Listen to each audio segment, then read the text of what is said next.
You've discovered the space where diverse perspectives attempt to unite with civility and reason through common sense and common purpose.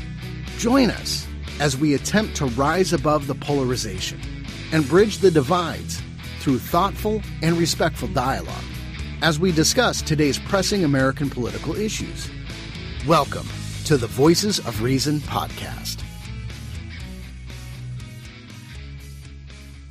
You say this is the most important election in decades, and that's a line we hear often during election season. This is the most important election of our lifetime. This is the most important election of our times. Look, this is the most important election, certainly in my lifetime.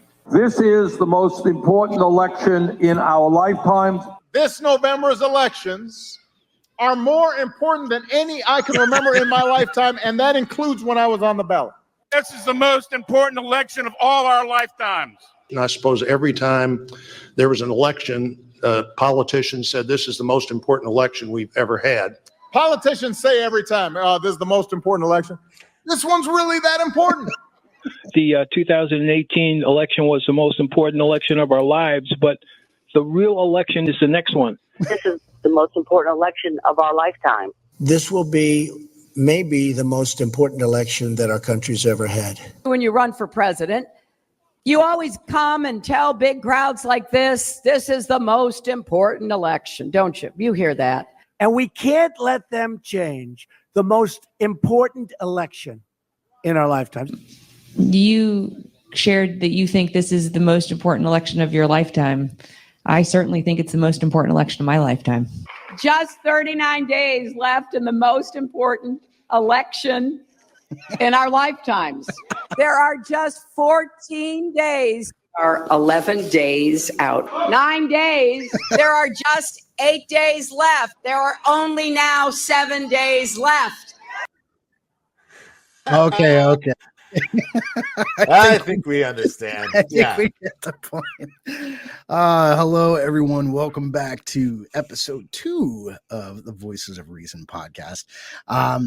Mr. Pink, what are your thoughts and feelings? You hear it every single time. First of all, how are you doing today, Mr. White? I'm all right, man.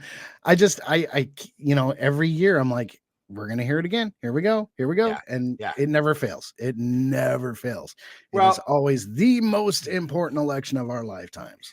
Yeah, it's a little bit redundant, obviously. And, it's funny because, like, if you think about it, the most important election of our lifetime was the first one that we weren't even a part of. We've had a bunch of them afterwards. But, in a way, I guess it's kind of true where you're in the moment. We're voting right now on issues that are happening right now. So if it's true, then it's always true, I guess. So. But I'll tell you what, there's a few things I'm tired of hearing, and some of them I think are a little dangerous. But what I'm tired of hearing is this is the most important of our election of our lifetime. Democracy is at stake. Democracy is on the line. We're going to be in a civil war or World War III. I'm tired of hearing all of those. And I'm hearing it not only from crazy people on social media, but from elected officials too. It's like, come on, let's tone it down. Civil discourse can still be a thing because most general everyday people I talk to aren't talking about civil war, World War III, democracy being at stake. We're all going to be okay. I'm just, those are some things that I keep hearing, and it's really just, I'm tired of hearing them. I really am. Well, I think when it comes to the most important election of our lifetime one, you're going to hear that every election. That's, like you played, that's always gonna be there. And like I said before, America's politics have always been, we come from essentially, British politics, and, you watch their parliament, and it's, they don't pull punches, and neither we never have either. Our first election was about the only election that was unanimous and everyone agreed, and it was all kumbaya. And then after that, with John Adams and Thomas Jefferson, it went, just completely into the gutter as far as, the rhetoric back and forth. Did they literally fling mud at each other?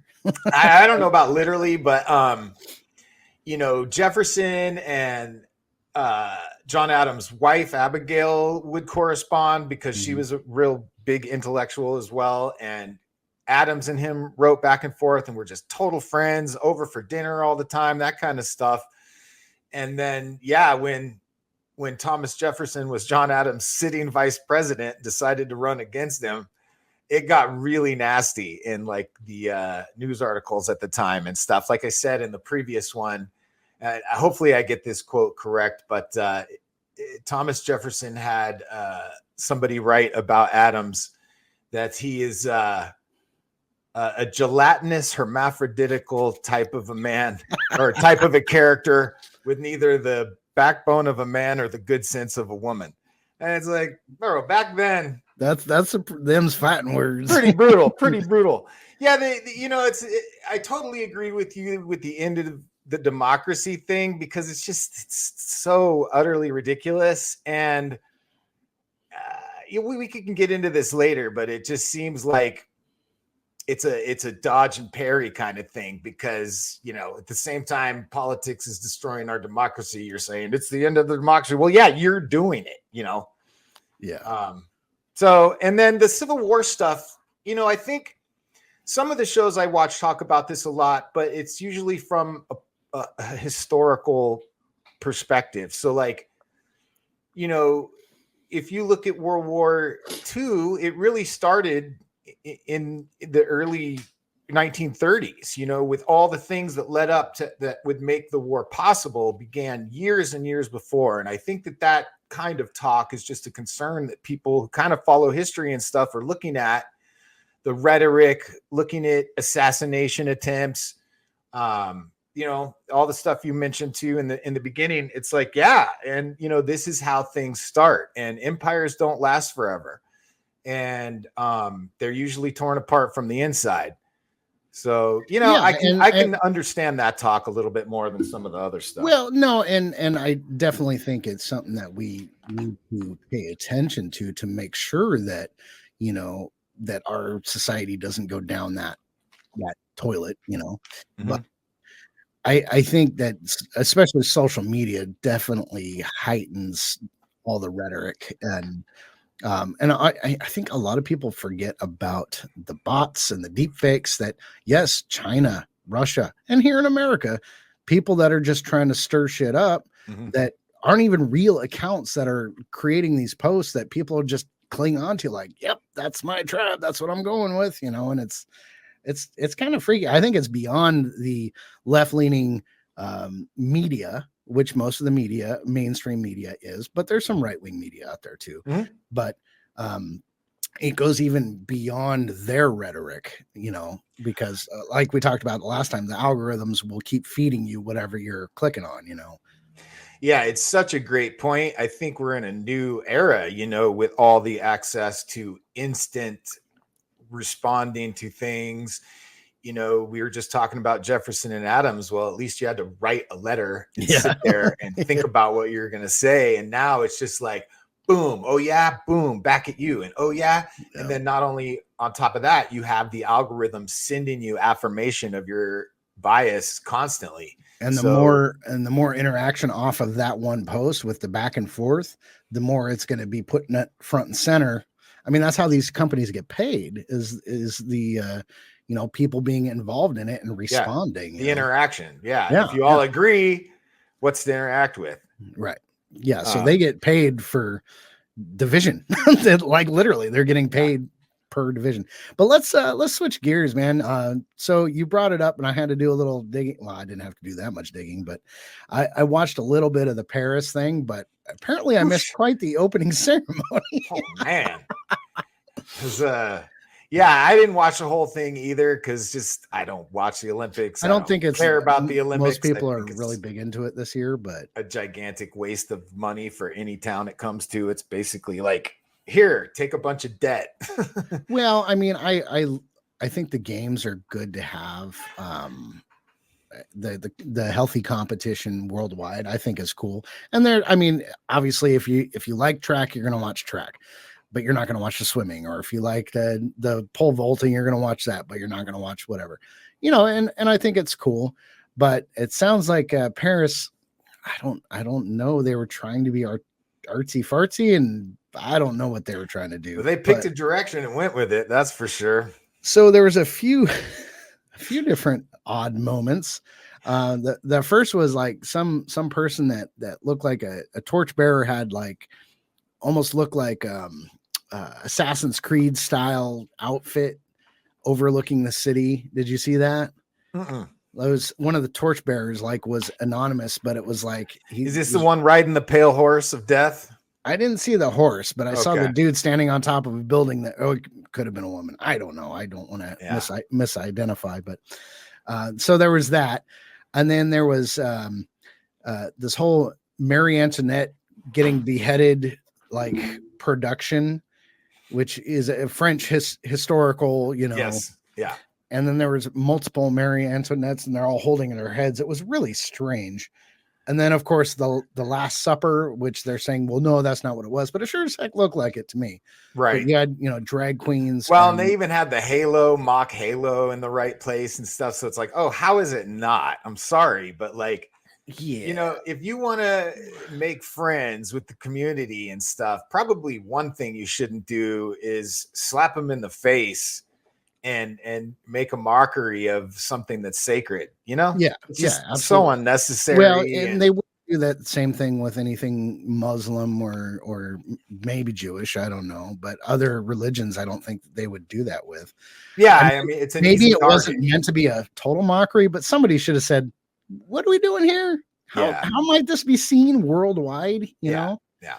And I don't know. There was a couple commercials in the beginning where there was basically a menage a trois was about to happen. Right. And it's like I'm all for freedoms and I'm all for sexual freedoms. You do your thing. But when it comes to like, say, the Olympics as a production, there's families going to be watching. Yeah. There's kids going to be watching. It's like, that's not something that you really you shouldn't have to try and describe to your kids what's happening if they're sitting there watching it, Yeah, I mean, I remember it was weird. I remember as a kid is when I enjoyed the Olympics because my parents, my grandparents, everybody, and it was a much bigger deal probably back then as a spectacle.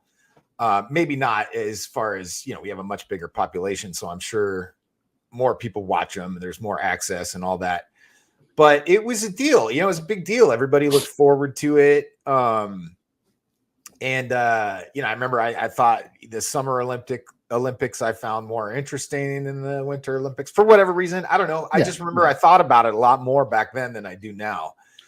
And then you see something like this and it's like, oh yeah, it's totally, it's well, and on top of that, they made a big deal about how it's going to be the first outdoor opening ceremony going down the Seine River, and all the athletes were in the boats, but there was an 80% chance to rain and it dumped. I don't know if you saw chance. Yeah. And they got soaked. Like people came from all over the world to come see. And I heard interviews with people from like Oregon and Florida and places from the US that were like, we didn't pack umbrellas. We didn't pack raincoats and we got drenched. And then they just like half the people left because they were getting soaked. So what you're saying is the French military strategic department planned this whole thing. Sounds like, man. Hey, they helped us out once a long time ago. They did. There was a group of them that did. I'll give you that. There was one of my favorite comedians. Small group. One of my favorite comedians back in the early 2000s after 9/11 was like, I was going to hop on the I Hate France bandwagon, but it was full. That's pretty good. That's pretty good. Now, I cut him a little leeway a couple years ago when I found out that they were right about the weapons of mass destruction. I wouldn't go that far. No, when I found out that there's a French citizen who has adopted every grave of American soldiers that died on the beaches. So somebody that takes care of the gravestone, and it's a tradition that's passed on and stuff. So that was, touching. And I think I've heard that. I had to quit my own personal rhetoric on the French for a little while there. They're freedom fries. That was so but it sounds like after the Olympics, it's game on again. Well, so yeah, they're America's odd little step sibling. Yeah, they're unique. We'll just call them unique. Do you out where you guys are? Do you have primaries going on? Primary voting? Yeah, I just got my kind of mock ballot advertisement thing in the mail. So yeah, it's all coming up here. Well, the state I'm in, we do vote by mail. And so I got mine the other day and I filled it out. And, there's, believe it or not, I voted, I'd say more than half Republican. You'd be very happy. Wow. But I still vote some Democrat and I also vote some nonpartisan. So I know you're all the way down the ballot. I've never been that way. But I was explaining to someone who doesn't vote recently, and they're fine. That's their right, that the presidential, obviously with the electoral college, there's certain states that are almost 100% of the time are going to go blue, 100% of the time going to go red. It can change. It has changed. But where I'm at, it definitely leans one direction over the other. But I was trying to explain how local really does make a difference, where I do believe presidential makes a difference too, but I think it makes more of a difference when it comes to your local, not necessarily the dog catcher but even then, or like there was a tax that I just voted on, a proposition from the city I'm in, that it's like, oh, it's going to go to parks and potholes and libraries. And I'm like, oh, that sounds great. And then I read that it's like basically $30 a month on top of someone's property taxes. Now, I don't personally own a home right now, but I voted no on that. I'm like, that's ridiculous. Like, yeah, good for you. Like, I mean, rack it up. Like, how much is that a year? Really? Like, well, and you put that on top of all the other things that they've claimed throughout the past years and decades that they're going to put towards roads and parks and potholes that never do. And there's 80 times that $30 thing on your property tax. That's what that exists for, your property tax, So it's like, no, you don't get any more. Go back and deal with the money you have. That's what normal people with a budget have to do. Balance your budget. You destroy our dollar by printing money out of nowhere. So that's definitely something that, it makes a difference locally. And again, I'm not a property owner, but I'm like, no way. That's balance your stuff out, Well, and yeah, like I said, I usually vote R because where I'm at is part of the reason. If I was in maybe a more kind of purple rational state, I could totally see doing something like that. But it does me good to hear you say stuff like that, because as a business owner, like I've mentioned before, I'm outvoted 10-1 in the state of California. I think there's something like 800,000, it's more than 10-1, 800,000 something business owners in California. And then look at the population. I mean, LA is like what, over 20 million. So it's so I stand no chance of representing my own business when it comes to voting in this state. And so when people like you make decisions like that, even though you're not vested in it now, you want to be someday too. And all those little fees and taxes and regulations, they just push the goal farther and farther away from hardworking people. And, you make a little bit more, they take a little bit more. And it's an unfortunate thing, because to exist in a business dynamic in certain states like that, like look at Microsoft. When I was there, Microsoft's like, you tax us anymore, we're just going to leave. And they're like, oh, okay, no problem. We won't tax you. Well, they didn't get rid of the tax. They just put it off on small business who doesn't have that kind of power and infrastructure to just say, yeah, we're going to leave. They don't care if we leave. Bye. Right. So all that burden gets shifted onto mom and pops and small business.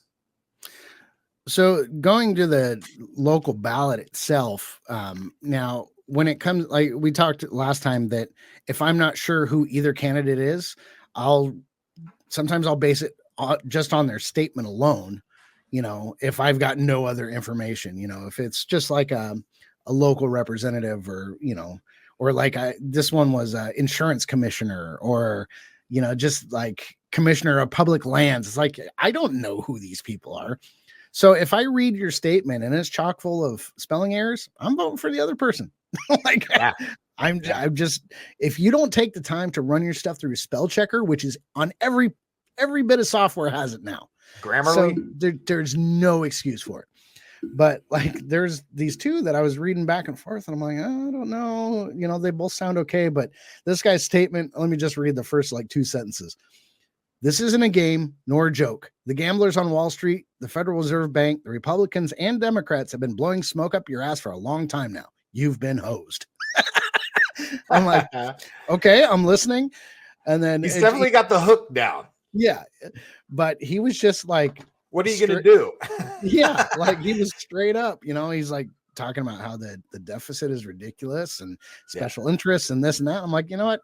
He had 2 spelling mistakes, but I liked his overall statement, so I voted for it. Okay, so you're like Justice is blind, and you're weighing it out on a scale of how ignorant is he versus how, you know. Yeah. I mean, but honestly, there was no major difference between the candidates that I could tell, but that line got me. So we're gonna have to do more of those. That's fun. Yeah, no, if I see any, and also if you don't have much of a statement or you don't include your photo or at least have some sort of website, not voting for you. I'm just, no, I need more information. You know, take the time. If you want my vote, you're going to take the time to tell me who you are and what you stand for. But now here we do 100% mail-in ballots, and there's a lot of, you know, accusations of fraud and this and that. But I do have to say that they've really made it an effort to, now I'm not saying fraud doesn't exist. I'm not saying that 100% of the votes are completely counted accurately. Obviously there's going to be discrepancies when it comes to human beings or machines, but they've redone the ballot offices now where they're open to the public 100% of the time, all windows, video screens over every station, and you're more than welcome to go in and volunteer anytime. So I do like that transparency. And now there's a way where you track your ballot. Like there's a barcode attached to your ballot so you can see when it's in the mail, when it arrives, when it's being sorted, when it's being counted, after it's been counted. So you get to track your ballot every step of the way. And if it just sits in a box and it ends up in, you know, 3 cities away or 3 counties away, well, obviously there's an issue. So, so they're definitely trying to make it as transparent as possible. And I really appreciate that. I know that we might have disagreements on the mail-in system. And I think some counties are definitely better than others. Some states are better than other. I don't think that they should just spring it on. It should be something that's talked about or, what are your thoughts on that?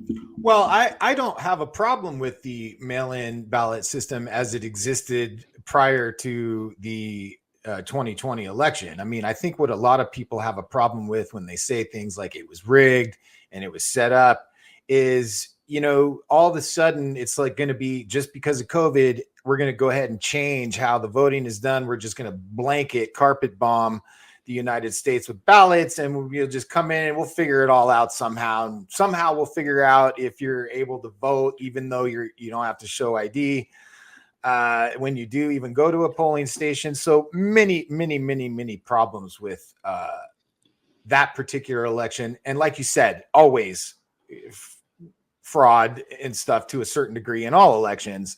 Yeah.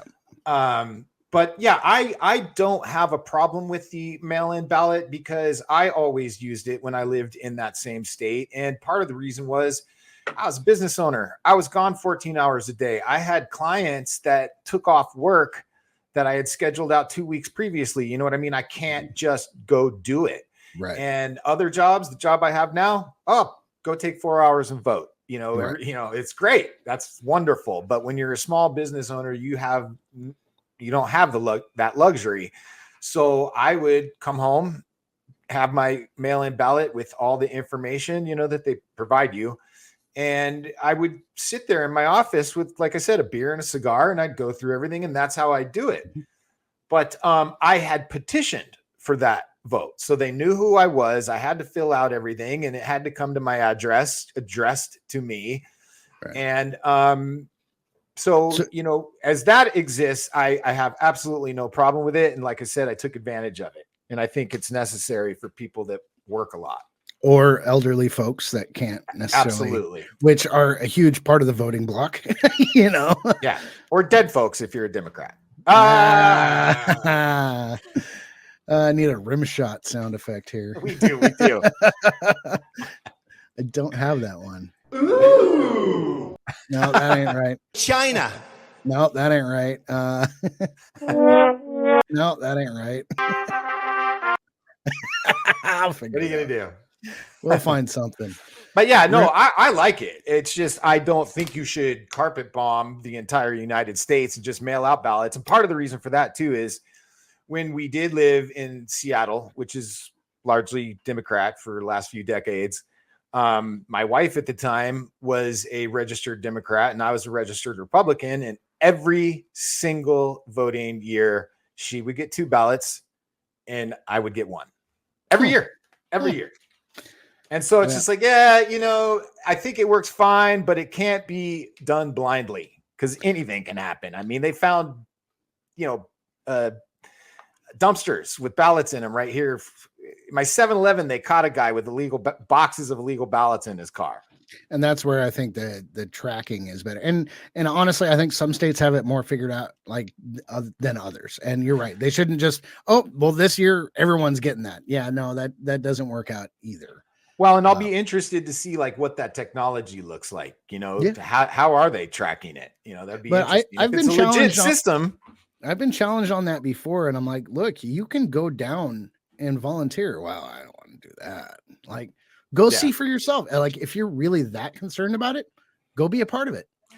Yeah. You know? I mean, the thing is, you know, most people don't have that. Like I said, I was doing 14-hour days a lot of the time. And it's just like, okay, you know, when am I supposed to do that? I'm out here doing this and paying exorbitant amount of taxes so that hopefully the system works, you know? Right. But I see what you're saying. It's like you hear a lot of people complain and, oh, I'm not voting for this guy because he does this. I like everything else he does, but then he did this. And it's like, well, if you need somebody that perfect, the only solution is for you to run. Right. Yep. I mean, you're not going to get everything you want with any candidate. It's just not going to happen ever. So, but I guess, and that's where you hear the lesser of two evils. But I felt like it's been that way for so long. I mean, you could say lesser of 2 evils, or you could say you have to make an adult decision. Yeah. Well, and I was trying to explain to someone recently the wedge issues. A lot of these issues that they never want. I don't believe that either side really wants to solve. Right. Because they campaign on it, you know? So. Yeah. No, it's a perpetual attention grabber. And that's why, I mean, you look at the border. I don't think either side has ever really wanted anything done about it, you know? And I got to say, I think that's actually largely true. I mean, I think Trump genuinely wanted to do something about it, but I think, you know, at least on the conservative side, he did like butt in and say, don't vote for that border bill because he wanted to campaign on it. I mean, I'd have to look at when the Biden administration finally said, okay, here's a bill that we want to get, like the Senate and the House, you know, they wanted. Oh, right. Because no, it was a rotting carcass of what, you know, we had voted for 4 years earlier. It's like, no, the money's gone. And now you want to give us a skeleton of something. And it's like, yeah, no, I wouldn't have voted for that either. And packed with all sorts of other stuff that doesn't belong in there that they want to sneak into it, which every bill is, but yeah, they always do that. They do. But I'm just saying both sides play the politics on that one. No. I didn't mean to interrupt you. Go ahead. No, and to acknowledge your point, I think the conservatives are too cowardly to take on real issues like the border, which is why so many people kind of flocked to Trump on the conservative side early on, because I've listened to these kind of shows like yourself, Mr. White, for 20 years plus, Mr. you know, White. You're Mr. Pink. And at least on the conservative side, you know, a lot of people call in and you hear them say the same thing over and nobody's fighting for the real issues. Nobody's trying to save this country.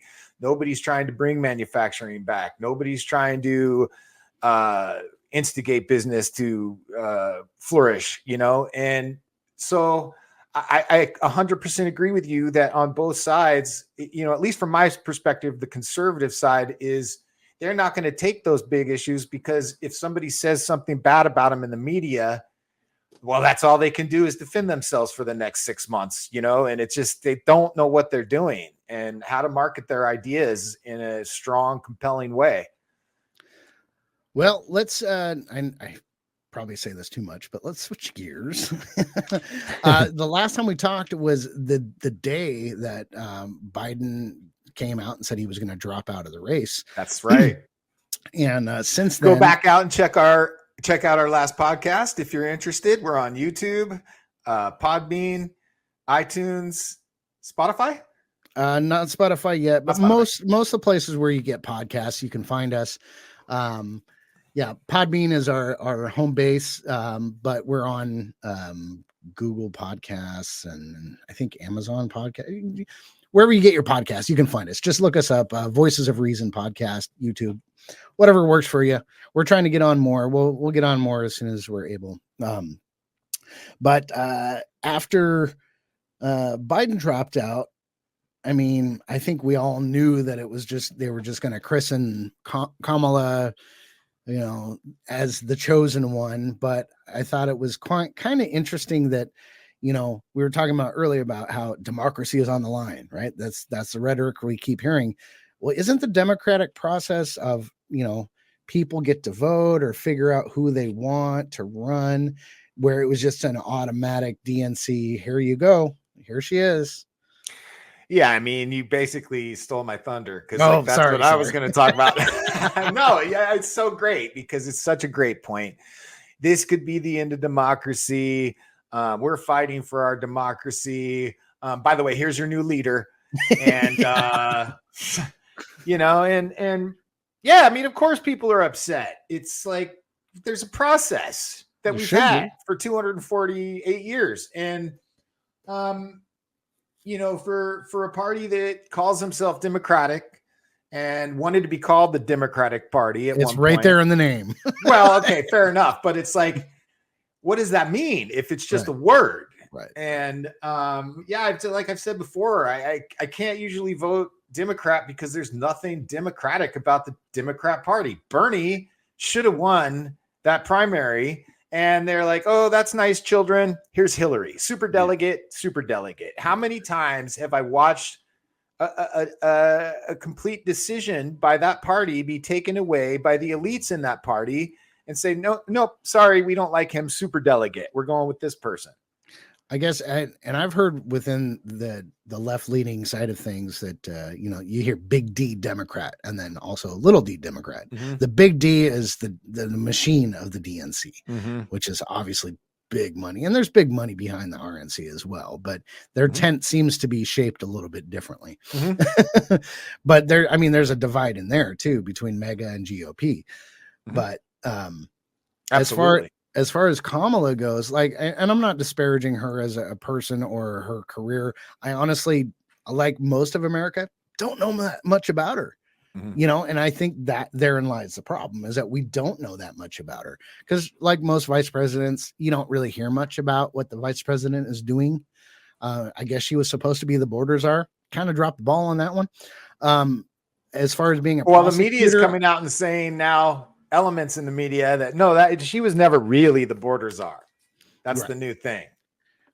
Well, just kind of like how the first lady or whatever is, has their project that they PhD. do that you never know that. Well, no, like, as in like Melania Trump did the cyber bullying. We never really heard anything about that. Or like Michelle Obama did the reading program or whatever. We heard a little bit about that, but again, it's just kind of in the background. It's posturing, I think, is what it is. Now, Dick Cheney is a whole different ball of wax. I think he was very involved. Oh, I agree with you completely. Yeah. But like for the most part, you don't hear much about vice presidents and what they do. So I've heard that she was a prosecutor and like pretty hardcore prosecutor, but again, just hearsay. I haven't really heard much about her record. Yeah, well, certainly there's been some shady deals in her past. She dated Montel Jordan, right? Well, Montel Williams, yeah, but Montel also Williams. her start in politics was essentially dating a big mayor, I believe. I can't remember. Was it Willie Brown? I think she dated Willie Brown, and he was still married.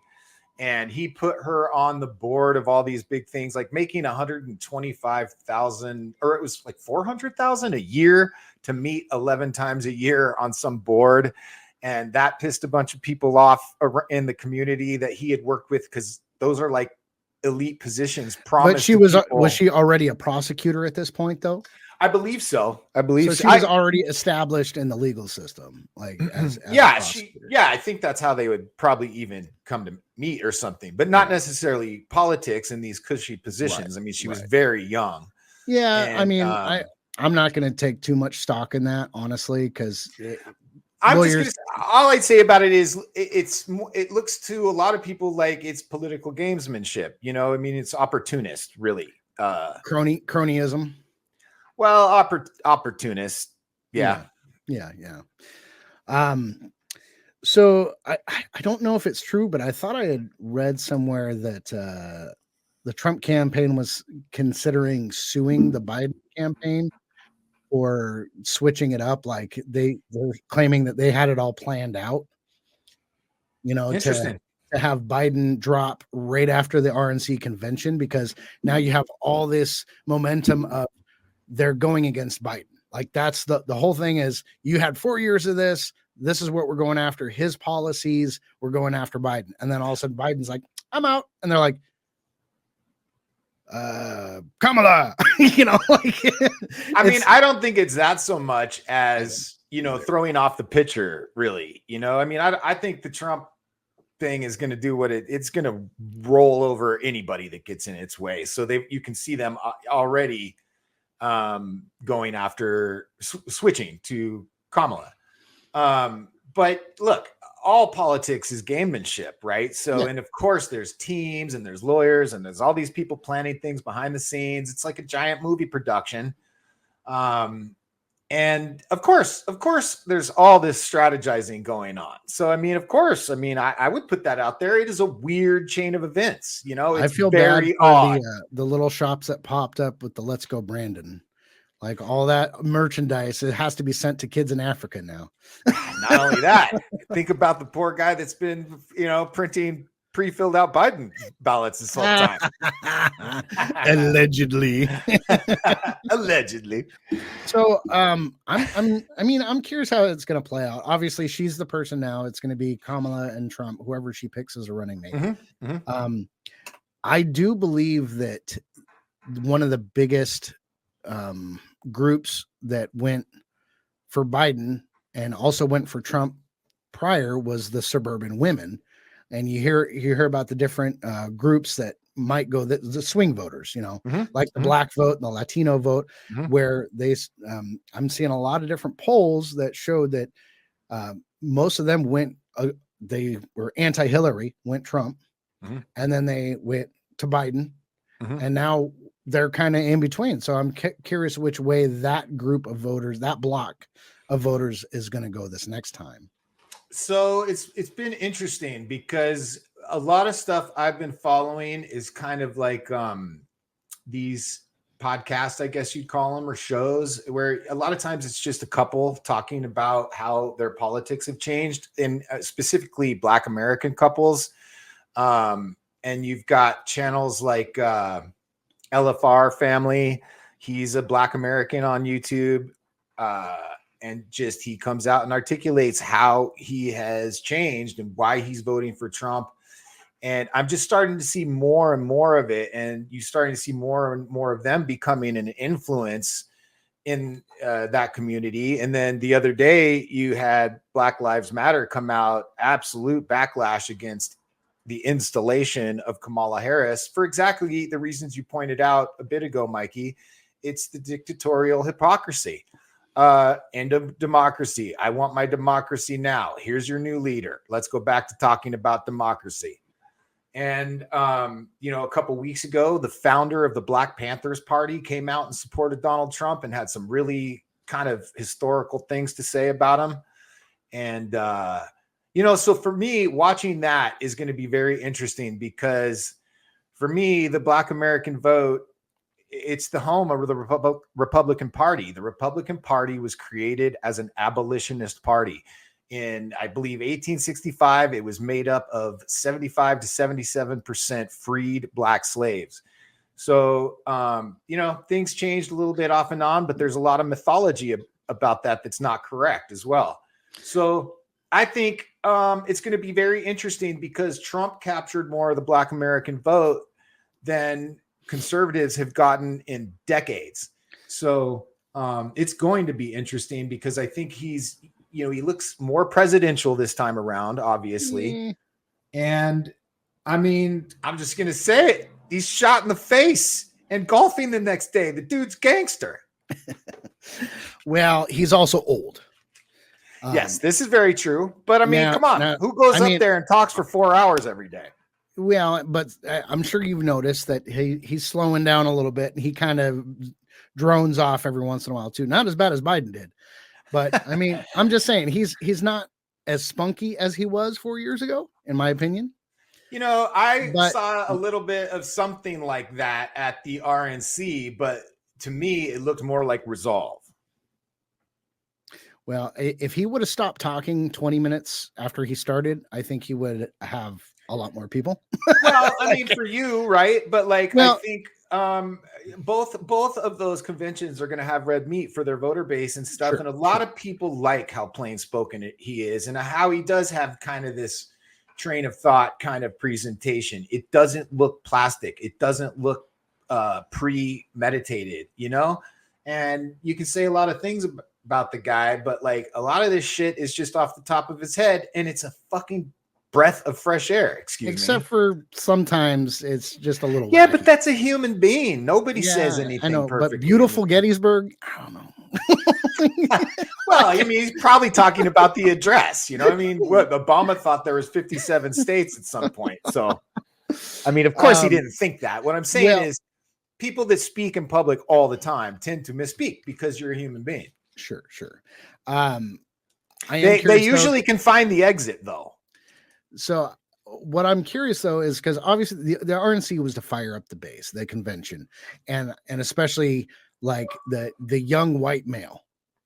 Hulk Hogan. We talked about this last time. Dana White, Hulk Hogan, Kid Rock. But I mean, you also had. You're not going to have. You're not the lady with the tattoo across her head, who is a lady, person of color. Yeah, one person of color doesn't really. Well, but wait a minute, because I don't think that's fair. I think it was quite diverse over the 4 days, and you get left-leaning media that only puts the white faces up there and says, "Look at Trump." I watched them, and I'm just saying that's what I got. That's the vibe I got from that was fire up the young white male in the base, right? I don't know about young white male, but yeah. Okay. So, but how are you going to pivot and try and, because you have to be obviously hardcore left or right to fire up your base, but then to get the general public on your side, because you have to get the swing voters, you have to get the moderates in order to win. So how do you pivot and say, okay, 35-year-old young mom in suburbia, how am I going to appeal to you? Well, I think unfortunately that pivot has already happened. I think, we're 4 weeks out from the election now, and we're still talking about pivoting the voters. And I think the problem for left-wing media is they're not really watching the rallies like a lot of us are who are into Trump and what he's talking about. And you sit there and watch him talk for 3 hours. You see the people in there.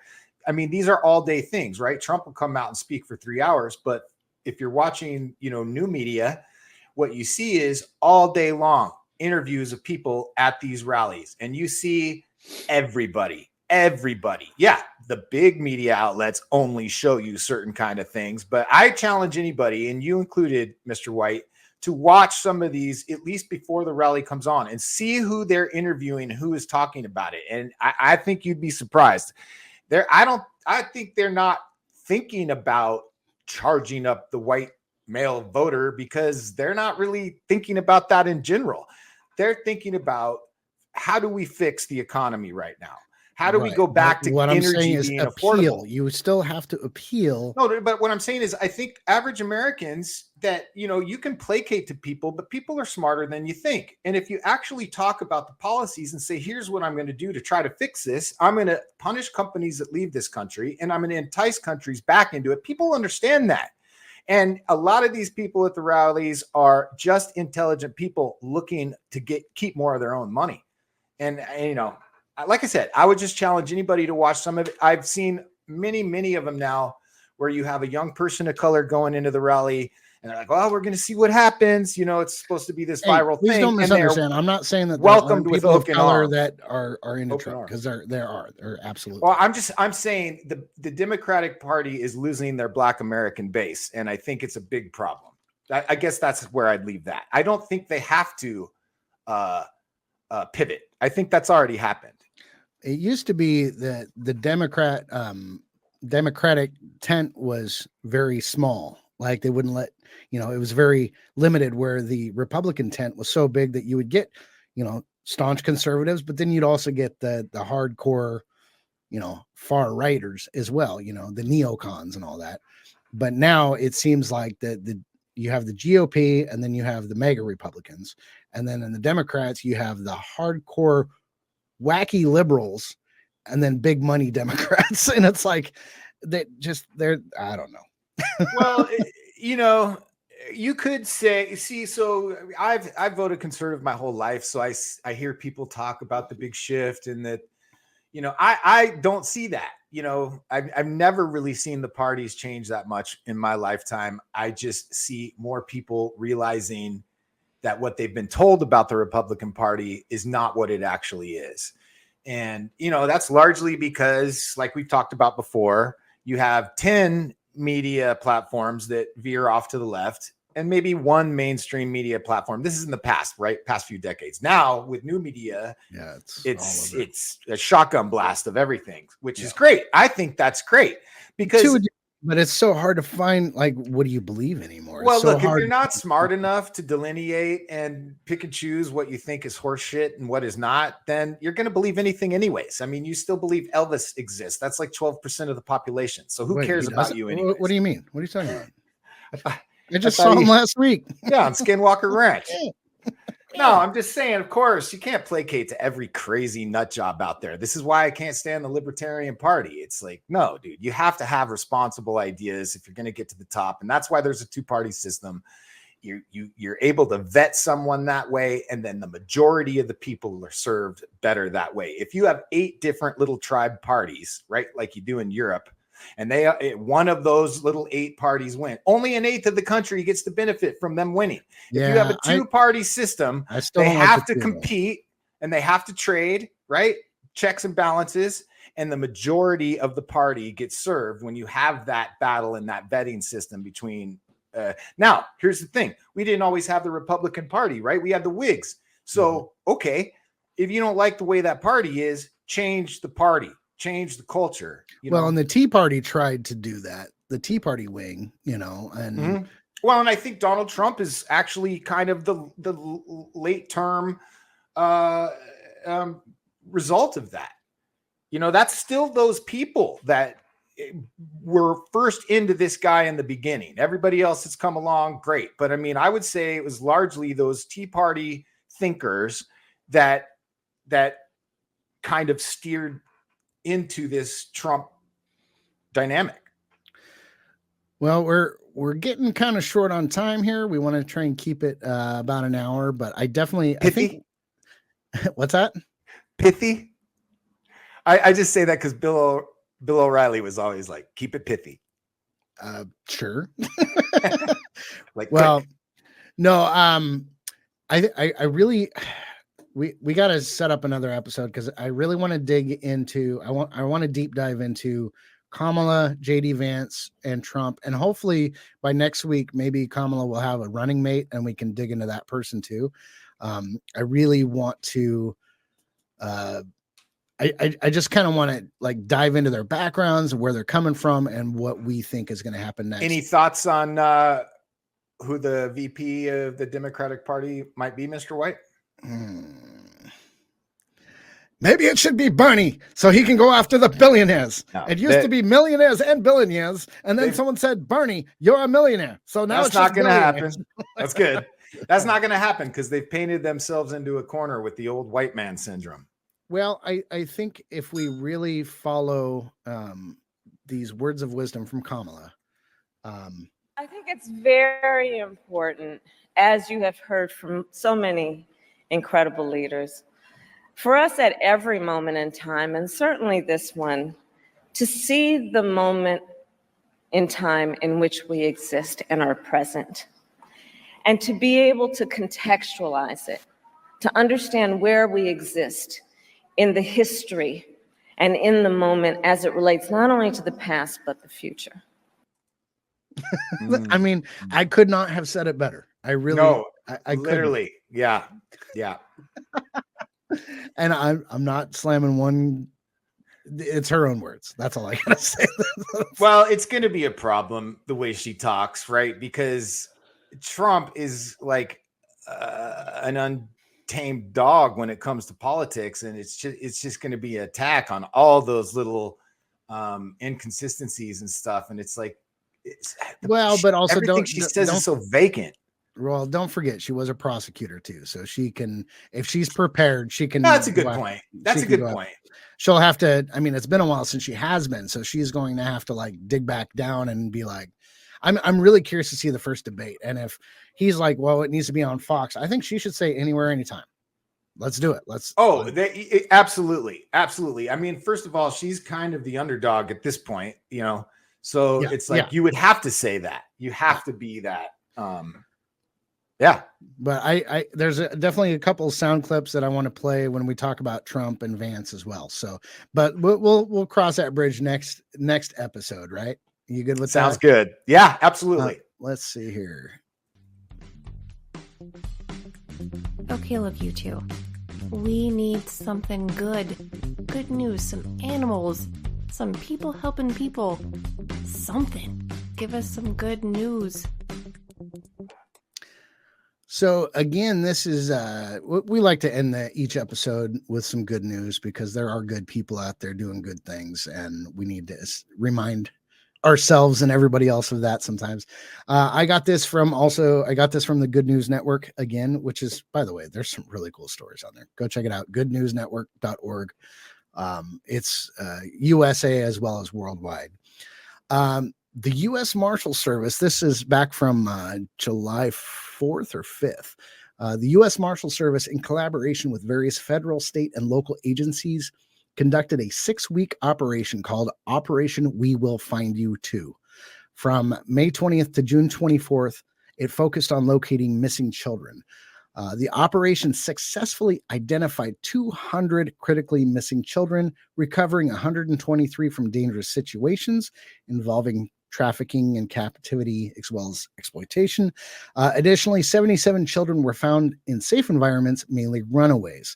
The Justice for Victims of Trafficking Act of 2015 enhanced the Marshal Service's ability to locate the missing children without needing a known offender. Anyway, they rescued 200 kids just recently, and they got them back into safety. And I just want to thank the Marshal Service for. Oh man, I mean, that's an absolute miracle. And yeah, I mean, salute to the brave people that go out there and do that. And yeah, it's kind of sickening to know that there would be anything that would stand in the way of, you know, finding missing children. I'm a parent, you're a parent, and I'd put somebody through a brick wall to find my kid, you know. So yeah, well, and there are good guys out there that are, you know, basically, like I said, it was called We Will Find You. So there's people that never give up, even though they're not their kids. And just good stuff. I mean, obviously, them being in that situation to begin with isn't good news, but the fact that they were found and now are safely, hopefully, back at home or in a better home. So absolutely. Yeah, good stuff, man. Great stuff. Let's see. What do we got here? Anything coming up in the news that we should be watching out for? I mean, obviously, besides Kamala's running mate. Well, you know, on a totally other topic that I think would be fun for our show to talk about, because I'm interested in it, you're interested in it, and there's been a lot of this kind of stuff, and I think it ties into politics a little bit, as you know, with our military and stuff, is a lot of what's going on with UAPs and UFOs and things like this, and mysteries and stuff. And it's like, you know, when they become mainstream, I think it's time to start looking at this stuff. I mean, I have very close family members that have worked in top secret aeronautical kind of things. And it's fascinating stuff.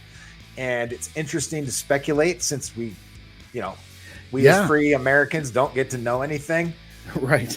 And, you know, it's popular stuff, and I enjoy learning about it and talking about it. And, yeah, no, I'm totally down. I'm into conspiracy theories and supernatural and UFO, UAP. It's hard for me to call them UAP, man. They're UFOs. Yeah, no, of course. it's political. It's Orwell speak for UFO. They're getting paid per speak. Paid per syllable. Anomalous. That's right. Well, on that note, Mr. Pink, always a good conversation, and I look forward to our next deep dive. Absolutely. Same to you, Mr. White, and looking forward to it as well. All right. Until next time, my friend. Salute. Until we meet again, salute. Thank you for being a part of our conversation. This podcast is produced by Our Radical Middle Productions. Music is American Idol by RKVC and is used with permission through the YouTube studio. Follow Voices of Reason on YouTube and Instagram. Please email us any questions, feedback, or show suggestions to voicesofreasonpod@gmail.com.